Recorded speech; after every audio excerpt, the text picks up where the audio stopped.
When a person is at their weakest, that is when the true nature of the people around them is revealed. Lying in a hospital bed, surrounded by machines and struggling to hold on to hope, I never imagined that the person who once promised to stand by me in sickness and in health would be the one to break me further. I was physically weak, battling to recover, believing that my wife would be my emotional support during that time. But instead of comfort, she brought shock. Instead of love, she delivered betrayal. It was not just a legal paper she handed over. It was the moment she announced that our bond, our trust, and everything we had built together meant nothing to her anymore. I remember the coldness in her eyes as she walked in, not asking how I was doing, not concerned about my condition, but simply fulfilling her decision to walk away. That single moment tore through me more deeply than any physical pain I had felt. My body was healing, but my heart was being shattered in a place where even medicine couldn't reach. I thought she came to see me, to check on me, maybe hold my hand and tell me everything would be all right. But when she pulled out those papers, it felt like time stopped. My mind couldn't process how someone who had shared years of life with me could be so calm while ending it during the most vulnerable point of my life. I couldn't move. I couldn't speak for a few seconds, and for the first time in the entire hospitalization, I felt truly alone. It felt like I was drowning, not because of my physical condition, but because the person I trusted had chosen that very moment to let me know she no longer cared whether I recovered or not. She had already moved on. That realization cut deeper than any wound. I always thought betrayal happened in heated arguments or after a long emotional breakdown. But this was different. It was silent, calculated, and served with a complete lack of empathy. While I was counting seconds to live, she was counting days to leave. That contrast shook the foundation of my reality. I lay in that bed staring at the papers, wondering what I had done to deserve this timing. Why now? Why when I was most defenseless? But the truth was simple. She chose the moment when she thought I couldn't fight back. Because she believed that the current version of me, weak and hospitalized, was all that was left. She didn't see the strength that still lived inside me. She didn't realize that sometimes a storm breaks you only to rebuild you stronger.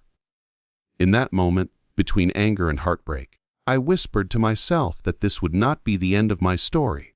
Yes, she betrayed me when I was weak, but she also unknowingly gave me the greatest motivation to rise stronger than ever before.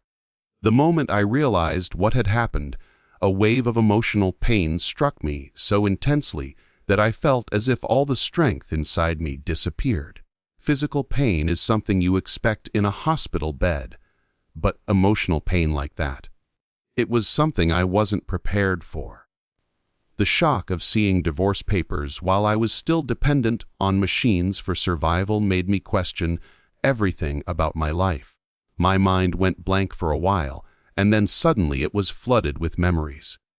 Our wedding day, the promises we made to each other, moments of laughter, dreams we once shared. All of those memories felt meaningless in that moment. I felt defeated, not because of the illness, but because the person I trusted most chose to walk away when I needed her the most. It felt like someone had erased years of commitment with a single signature. The emotional collapse was so strong that it began affecting my physical condition. My heart raced, and I felt breathless.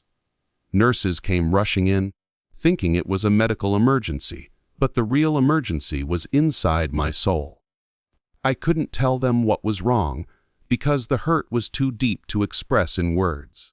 I had always imagined that if life ever pushed me to a breaking point, it would be because of something beyond human control. A tragedy, an accident, maybe even the illness. But I never thought that the tragedy would be delivered by the hands of someone I once called my life partner. I lay there trying to understand what could have changed inside her. Did she stop loving me long ago and pretend all this time? Or did my weakness make her lose respect? Questions like these kept swirling through my head, pushing me into a deeper state of emotional collapse. I tried to cry, but the tears didn't come immediately. Instead, there was numbness, a terrifying silence inside me.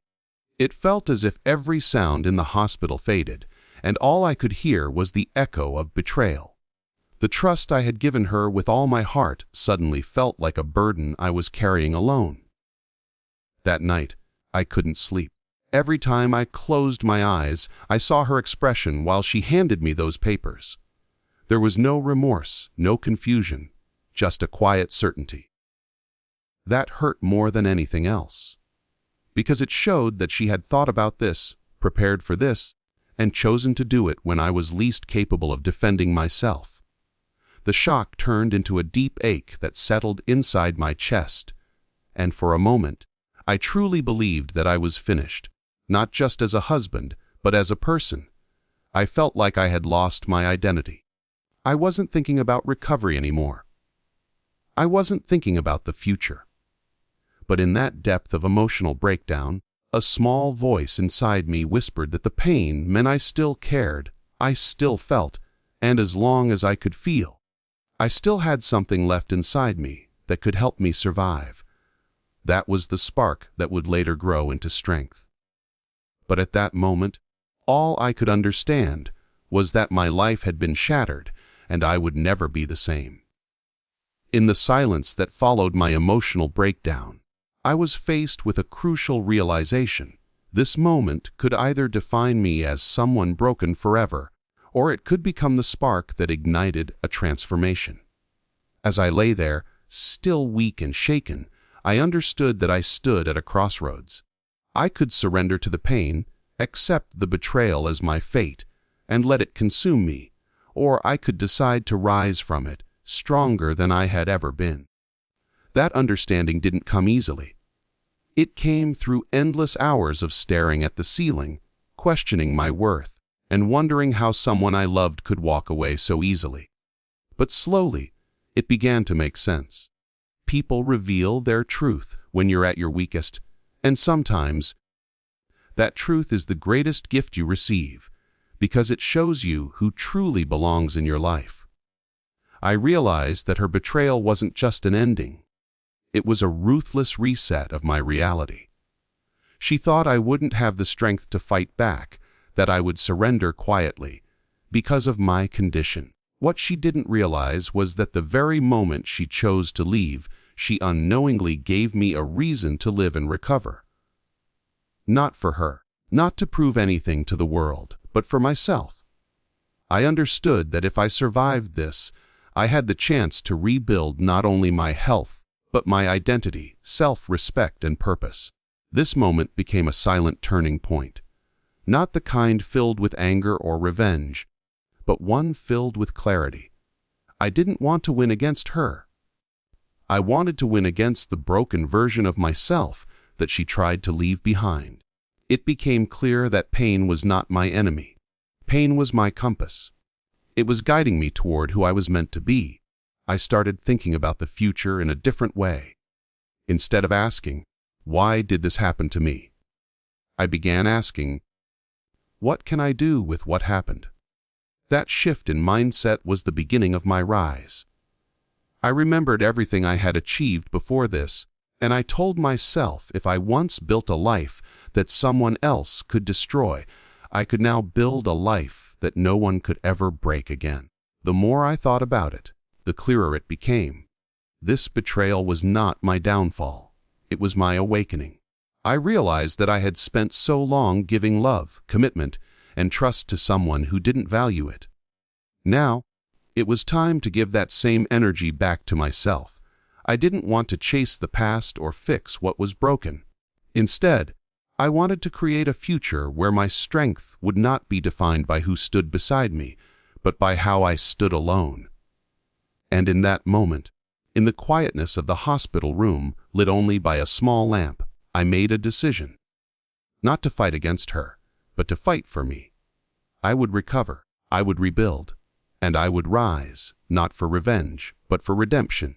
That moment of realization transformed into a powerful decision. I would not let this be my ending. I decided to fight back, not just legally or emotionally, but physically and mentally. My recovery would not only be about healing my body, but also reclaiming control over my life, dignity, and identity. Lying in that hospital bed, still connected to monitors and IV lines, I promised myself that I would stand again. I would walk out of this place stronger than I ever was. The pain she caused would no longer break me. It would fuel my comeback. I started shifting my focus from what I had lost to what I still had, the ability to choose how I responded. I couldn't change what she did, but I could change how I reacted to it. That was the first step towards real strength. Recovery didn't start with medication, it started with mindset. Doctors treated my physical wounds, but it was up to me to treat the wounds she left behind. I began working with discipline, pushing myself to follow every instruction from the medical team. When I felt weak, I reminded myself that every step forward was a step away from the version of me she expected to destroy. Each small improvement in my health became a victory. I started setting small goals: sit up longer today than yesterday, take a few more steps, push through the pain. And every time I felt like giving up, I remembered the way she looked at me when she believed I was finished. That memory became the motivation I needed to stand back up. As my physical strength slowly began to return, I worked equally hard on rebuilding my mental and emotional strength. I stopped looking at myself as a victim and started identifying as a survivor. I knew that in order to truly recover, I needed to rise above resentment and focus on growth. I reached out to trusted people, family, close friends, and professionals, who helped restore my confidence. I began educating myself on my rights and understanding how to prepare for what came next. This wasn't about revenge, it was about taking control of my life in a way that would reflect strength, not bitterness. Day by day, I noticed the change. I went from asking, "Why did this happen to me?" to saying, "This happened for a reason." I didn't want to just get better, I wanted to evolve. I visualized walking into a room one day with full confidence while she watched, realizing that the person she tried to break had become unshakable. That image pushed me to keep moving even when recovery felt slow and exhausting. I learned to channel anger into energy, sadness into determination, and betrayal into power. The decision to recover was more than just a response to pain. It was the start of becoming a version of myself that no hardship could destroy again. I chose not to be remembered as the man who was abandoned in weakness, but as the man who rose from it. And from that day forward, every breath, every step, every effort became a declaration: I will not break. I will rebuild. I will rise stronger than ever before. As my body regained strength and my mind grew sharper, I knew that I needed more than just physical and emotional recovery. I needed a plan, a strategy that would allow me to reclaim control over the chaos that had been thrust into my life. Recovery alone wasn't enough. I had to prepare for the eventual confrontation with the reality she had created. While many people might think of revenge as a reactionary, emotional process, I approached it differently. I viewed it as strategy, preparation, and discipline. Every move had to be measured, every decision calculated. I couldn't afford to let my emotions dictate my actions because that would only weaken me, and I had no intention of being weak ever again.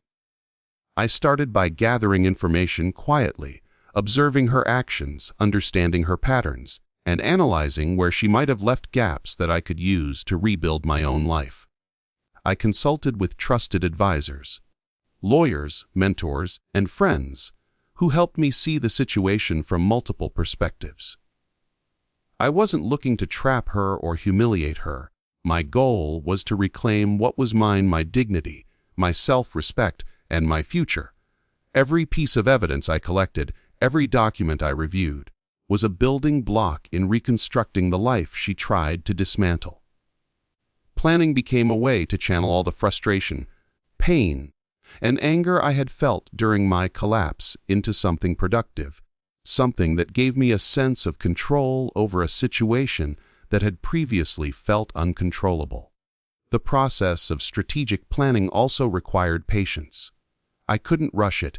Impulsive decisions would only lead to mistakes, and mistakes would give her the upper hand. I dedicated hours to thinking through scenarios, weighing consequences, and anticipating outcomes. I considered how she might react, what she expected me to do, and how I could defy those expectations without losing my own integrity. It became a mental exercise as much as a tactical one, and every day I spent preparing made me feel more powerful, more grounded, and more certain that I could face whatever came next. I also worked on communication strategies. I needed to be clear, calm, and precise when the time came to confront her or assert my position. There would be no yelling, no impulsive emotional outbursts, just clarity, confidence, and undeniable proof of my strength. Planning wasn't just about winning a legal battle. It was about winning the internal battle that mattered most, proving to myself that I was capable, resilient, and unshakable. Through this meticulous planning, I transformed my pain into empowerment. The very act of preparing for what came next gave me a sense of purpose. I was no longer the man lying helpless in a hospital bed. I was someone with a strategy, someone who understood that victory wasn't about hurting her. It was about reclaiming my life and moving forward with power and dignity. Every hour spent planning reinforced a truth I had discovered in my darkest moments, that strength is not born from avoiding hardship, but from navigating it with patience, intelligence, and unwavering resolve. By the time I was fully recovered, I wasn't just healed, I was prepared. I had transformed betrayal into strategy, heartbreak into foresight, and weakness into a foundation for lasting strength. And that preparation would not only secure my future, but also define the man I had become. Someone who could face betrayal and emerge stronger, wiser, and unstoppable. As the days of preparation and recovery passed, I began to understand the true power of pain, what had initially felt like a devastating blow. A betrayal so deep it left me questioning everything, slowly transformed into a tool for growth. Every memory of her handing me those divorce papers in the hospital, every sleepless night filled with doubt and anger, became fuel for a larger purpose. Instead of allowing heartbreak to chain me to despair, I started using it as a force to push me forward. Pain, I realized, was not just a reaction to loss. It was a signal, a teacher, and ultimately a motivator. It forced me to confront weaknesses I had ignored, to face truths about myself I had been unwilling to see, and to acknowledge the resilience I had underestimated. I began to notice how pain sharpened my focus. Whereas before I might have been distracted by minor frustrations or the opinions of others, the betrayal distilled my energy into one central goal: reclaiming my life. Every emotion I had been feeling, anger, sadness, betrayal, and even shame, was no longer a burden but a resource I could tap into. That emotional intensity became the engine that propelled me forward. It was in the quiet moments, alone in my room, reflecting on everything that had happened, that I realized the betrayal was not just about her leaving me. It was about her underestimating me. She thought that my vulnerability equaled weakness, but vulnerability can also be a springboard for strength if approached with the right mindset. Turning heartbreak into motivation required conscious effort. I started setting small victories for myself every day, each one reinforcing the idea that I was regaining control. Physical recovery was one measure. I pushed myself to get stronger, healthier, and more resilient. Emotional recovery was another. I worked on forgiving myself for any misplaced trust and redirecting my energy toward goals that mattered to me. Every step forward reminded me that her betrayal, while painful, could not define my story unless I let it. This transformation also involved changing how I perceived challenges. Every obstacle, every reminder of her betrayal, became an opportunity to prove my resilience. The very pain she intended to use as a weapon against me became my armor. It shaped me into someone who could endure difficulties with calm determination, someone who no longer feared confrontation or loss. I realized that strength is not simply surviving. Strength is thriving in spite of the forces that try to break you. By the time I had fully absorbed this lesson, I had transformed entirely.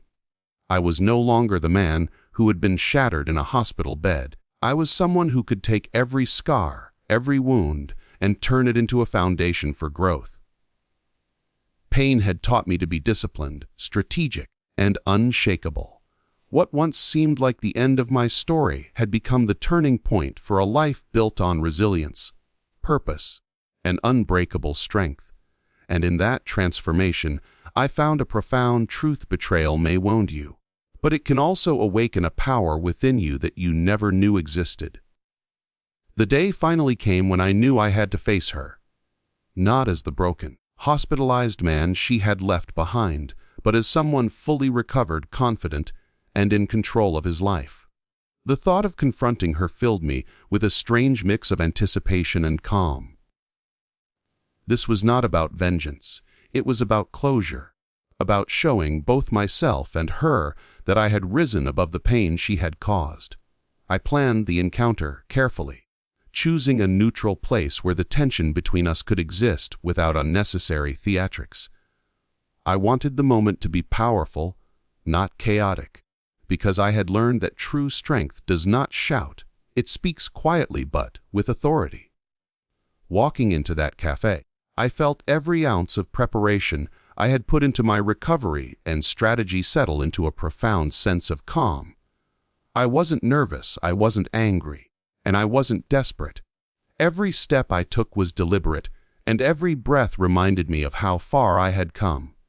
She was already there, waiting, expecting perhaps to see the weakened version of me she thought she had left behind. Her expression reflected a flicker of confidence, maybe even satisfaction, but I knew it wouldn't last long. She underestimated the depth of my resilience and the power of the journey I had undertaken. I had transformed every ounce of heartbreak, betrayal, and pain into a presence she could not ignore. Sitting across from her, I maintained eye contact, my posture calm and assured. I didn't rush to speak. I let the silence stretch for a few seconds, letting the tension sink in. That pause was enough for her to realize that I was not the same person. My calmness, my poise, my unwavering focus, it all contradicted the image she had of me lying weak and helpless in a hospital bed. When I finally spoke, my voice was steady, my words deliberate. I didn't accuse or shout. I simply addressed the facts, calmly asserting my dignity and making it clear that I had not only survived, but thrived. The papers she had handed me in that hospital had lost all power over me. Her reaction was instantaneous and telling. Her confidence faltered, and for the first time, I saw doubt and regret cloud her expression. She had expected to provoke a reaction of desperation, perhaps even pain, but all she got was control and self-assurance. That shift in her demeanor was a validation of the journey I had undertaken. Not only had I rebuilt myself physically and emotionally, but I had also mastered the art of composure and presence. I realized then that confrontation was not about overpowering someone else. It was about embodying the strength you had cultivated through hardship. By the end of the encounter, I felt a profound sense of liberation. I had faced her not to seek revenge, not to humiliate her, but to demonstrate to myself that I had emerged stronger, unshaken, and fully in command of my life. That day marked the beginning of a new chapter. I had turned the tables not with aggression or malice, but with the quiet power of resilience and self-respect. The confrontation had served its purpose. It confirmed that I was no longer defined by her betrayal, but by my ability to rise above it, fully aware of my own strength and potential. The moment I saw her reaction, I understood how profoundly the tables had turned. She had expected to see weakness, perhaps desperation or pleading, but instead she was met with calm, unwavering confidence. Her carefully constructed sense of control wavered as she realized that I was no longer the man she had underestimated. The shock in her eyes was unmistakable, a mixture of disbelief and regret. For years, she had believed that my vulnerability would define me, that my dependence and trust would make me an easy target. But in that instant, it became clear that she had misjudged the depth of my resilience. Every step I had taken to recover, every moment I had spent planning and strengthening myself, had culminated in this very second. She tried to maintain composure, but I could see the cracks. There was hesitation in her words, a pause where certainty once existed. I had expected some resistance, perhaps defensiveness or anger. But what I witnessed was something far more revealing. She had underestimated me at every turn, and now the reality of my transformation was undeniable. The expressions of surprise, regret, and even shame were subtle yet powerful. She realized that the very person she thought she could break had become someone she could no longer control or intimidate. That shift in her demeanor was a silent acknowledgement of the journey I had undertaken, the strength I had cultivated, and the independence I had reclaimed. What struck me most was how quickly her confidence had crumbled under the weight of my presence. She had planned her betrayal meticulously, assuming that I would remain passive, confined by weakness. But I had transformed that weakness into power, heartbreak into determination, and betrayal into clarity. The moment she understood that, I could see the fear of lost control flicker across her face. It was not fear in the sense of danger, but the unsettling realization that the person she had tried to manipulate had evolved beyond her reach. That realization was not just a vindication of my recovery. It was proof that true strength is not dependent on confrontation, but on resilience, self-belief, and the ability to rise above adversity. In that encounter, I also recognized the bittersweet nature of her regret. She had missed opportunities, underestimated commitment, and dismissed the strength that lay beneath my vulnerable exterior. Her shame was not mine to revel in, but it was a reflection of the consequences of her choices. I felt a quiet satisfaction not rooted in revenge, but in the knowledge that I had regained my power and autonomy. Her realization that she had misjudged me reinforced a lesson I had already internalized: the opinions, actions, or betrayals of others cannot define us, only our response to them can. By the time our conversation ended, it was evident that she would never view me the same way again. Her shock and regret were permanent reminders of the transformation I had undergone. I had faced her not with anger, not with spite, but with unwavering strength and self-assuredness. In that moment, I understood that her reaction, while revealing her remorse, also confirmed my own growth. I had emerged not only intact but elevated, proving that resilience, courage, and inner strength are far more powerful than any betrayal could ever be. That realization gave me a freedom and confidence that no one, not even her, could take away. After witnessing her regret and realizing the full scope of her betrayal, I understood that the victory I sought was never about revenge or retribution. True triumph lies not in causing harm to someone who hurt you, but in reclaiming your own life, dignity, and peace of mind. I had spent weeks, months even, recovering my physical strength, sharpening my mental focus, and preparing for the inevitable confrontation. But the real challenge was internal. Could I rise above bitterness, anger, and the instinct to retaliate? I realized that the moment I allowed revenge to dictate my actions, I would still be chained to the pain she had inflicted. True freedom and strength came from breaking those chains within myself. I chose to focus on myself, on building a life that no one could disrupt again. The energy I had spent on anger and heartbreak was redirected into growth, self-improvement, and empowerment. I began to pursue goals that had nothing to do with her or the betrayal. Goals that were purely for my own fulfillment. Each small achievement became a reminder that my life could not be defined by anyone else's choices. I started to surround myself with people who lifted me up, whose presence reinforced my self-worth and inspired me to keep moving forward. In this process, I discovered that self-respect is far more rewarding than vengeance, and independence is a far more enduring triumph than control over someone else. Choosing strength over revenge also required a conscious effort to release resentment. Every time I remembered the pain she caused, I had to remind myself that holding on to it would only weigh me down. I practiced forgiveness, not for her sake, but for mine. Forgiving did not mean forgetting or condoning her actions. It meant freeing myself from the emotional chains of her betrayal. Each day, I grew more capable of facing my own future with clarity and confidence, unencumbered by past pain. I realized that the measure of my strength was not how effectively I could punish her, but how fully I could live my own life without her presence dictating my happiness. The process of choosing strength over revenge transformed me. I no longer defined myself through her actions or opinions. Instead, I measured my worth by my resilience, my values, and the life I was creating for myself. I discovered that empowerment comes from self-mastery, knowing who you are, what you want, and refusing to let betrayal or disappointment derail your path. My triumph was quiet but absolute. She could no longer manipulate, intimidate, or diminish me, because I had fully reclaimed control over my own emotions, decisions, and destiny. By the time the dust settled, I was a changed person. I had turned a devastating betrayal into a catalyst for personal growth and self-realization.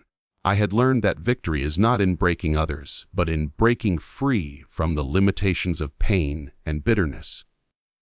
I had chosen to rise, to thrive, and to rebuild, and in doing so, I discovered a freedom and strength that no act of betrayal could ever take away.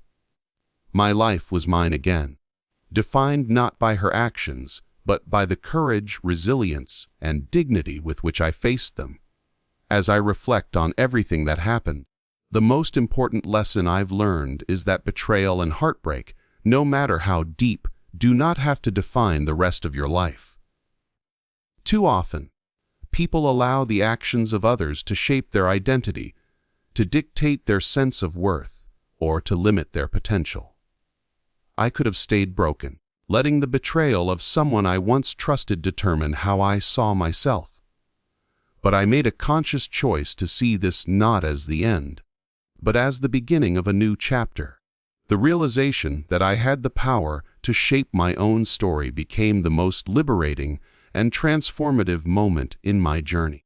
Life will always throw challenges at us, and the people we trust most may sometimes disappoint us. But the ultimate measure of our strength is in how we respond. I want everyone listening to understand that the moments of deepest pain often carry the seeds of greatest growth. When someone betrays you, when someone chooses to walk away or hurt you at your most vulnerable, it is a test, not of their character, but of yours. It's an opportunity to see who you truly are and who you are capable of becoming. It's not easy, and it requires an immense amount of courage, resilience, and patience. You have to be willing to face your own emotions honestly, to sit with the discomfort, and to decide that you will not let this event define you or your future. This process is not instantaneous. It is gradual, often messy, and deeply personal. But it is also profoundly empowering. Through my own journey, I discovered that the path to recovery and personal growth begins with self-awareness. Recognizing your own strength, acknowledging your pain, and committing to your own well-being are the first steps toward reclaiming your life. I learned to focus on what I could control, my actions, my mindset, and my decisions, rather than what I could not control, like the choices of others. By shifting focus inward, I regained agency over my life. The betrayal I experienced became less about her and more about what I could do to rise above it. In this way, pain and hardship become tools rather than obstacles, and resilience becomes a habit rather than a reaction. Finally, the lesson I want to share is this: no matter how dark the moment, there is always a way forward. Strength does not mean the absence of emotion. It means using your emotions to fuel growth, not destruction. Forgiveness is not about excusing the actions of others. It is about freeing yourself from the chains of anger and resentment. And true empowerment is not about controlling or punishing those who have wronged you. It is about reclaiming your own life, dignity, and happiness. Betrayal, heartbreak, and challenges are inevitable in life, but they can also become catalysts for transformation. If you choose to rise, to grow, and to take control of your story, no one can take your power away. The end of one chapter is simply the beginning of another, and sometimes the new chapter can be far more fulfilling than anything you imagined possible. Life is not defined by what happens to you, but by how you respond, rebuild, and rise.